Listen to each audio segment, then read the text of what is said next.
This is the number one ringgit per Range. Ringgit per K. Yeah, it used to be MG4. Used to be MG4. Or now is this? Now it's this. Okay. I was surprised. I thought the EMAS 7 would be... It's a bit lower. Yeah. I mean, they were touting it as a new tag. Like, whoa, so I expect.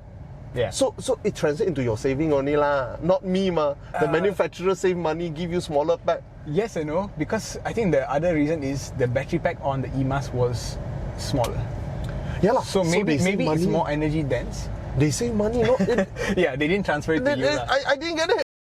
Value. So there are two pricing. Yeah. 110 and 125. Okay, 110, 125, 15,000 ringgit difference. Yeah. What are the differences? Differences are ADAS, battery size, motor output. Motor also different. Okay. And then equipment, I think the wireless charger is not there. Okay. I think the sunroof is not there. Ooh. A few things. But same trick. Those with five 7. things. Yes. But more, because this one, battery pack also different. I think that really... MAS 7 also battery pack is smaller. Is it? Oh, yeah. But the power is the same. Power is the same. Power is the same. This one power also different. Actually, I don't mind power different. I think it might be a problem. Because 10-second car is... slow. You will feel a little bit... If you're paying 100k, I expect... And then, it's 10 seconds with one person, Okay. You put 7 people, it's going to be like 12, 13 seconds. But it's only 15k difference. It's not like that's the only thing different. I feel like the 15k difference is kind of artificial. You know what I mean? By right, it should be more than the difference because you're getting bigger battery, consequently more range. That put into question, what is the actual cost? Because it's like EMAS 7, wow, this one lah, the rim lah, this is the speaker lah, and then the battery lah, all for 15,000. Then it's like, hey, wait a second. It's a trick lah, I think, because that 110k one, I think they don't make much money. So they just don't bring it in. They bring in 5 units for the whole year. That means the actual cost is much lower. Yeah, probably. Huh? Than 15k. This one, they will sell it to you at 25k. If you're a traditional car company. But then the actual cost probably 2k. Or less than that. I mean, ADAS, what's the cost? It's just the camera and the sensor. Yeah. The programming is already done. That means it's not 10k. It's probably 2-3k. Yeah. To the Japanese, it might be 10k. Then they will die, bro. Because they have to pay their suppliers. Then they will die, bro. If like that, if this one whole system is 8k more, die already. You have no profit margin already.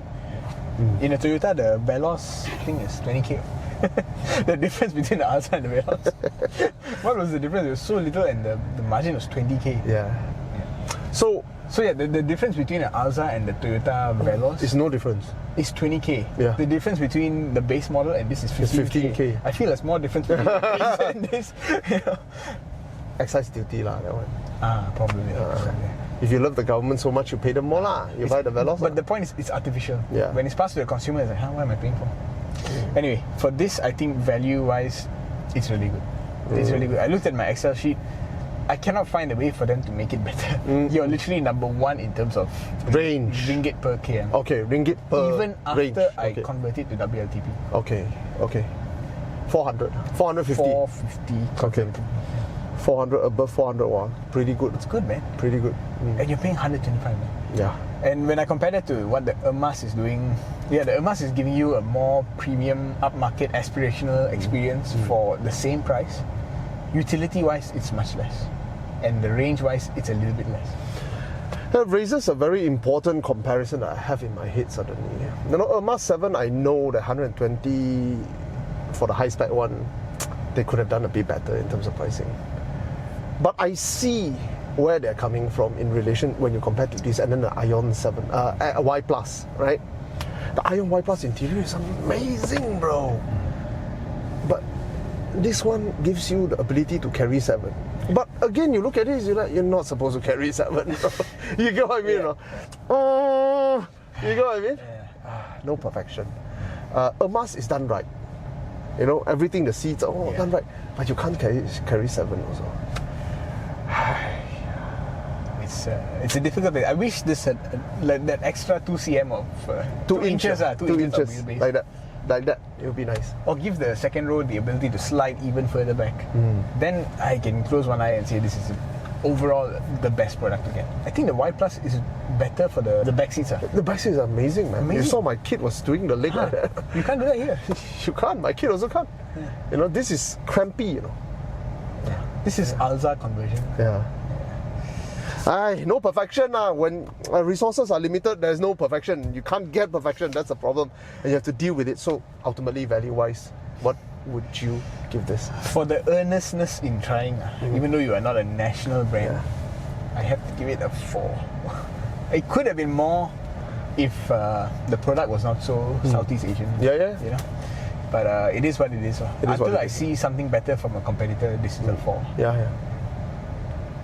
I wouldn't say if you're looking for MPV, get this, because this is the worst kind of MPV. You know, where everybody suffers together. Wait, isn't Veloz the same? But at least it's cheaper, you know. You don't have to aspire to own a. You know, anyone can go for a bank loan and get that car. I know. This one you have to be working for a few years to get it. Those kind of cars won't exist in Europe. Because I sat in a Veloz in the front, I'm like, this seat is 1.5 size too small for the smallest acceptable seat I can sit on. It is an insult, brother.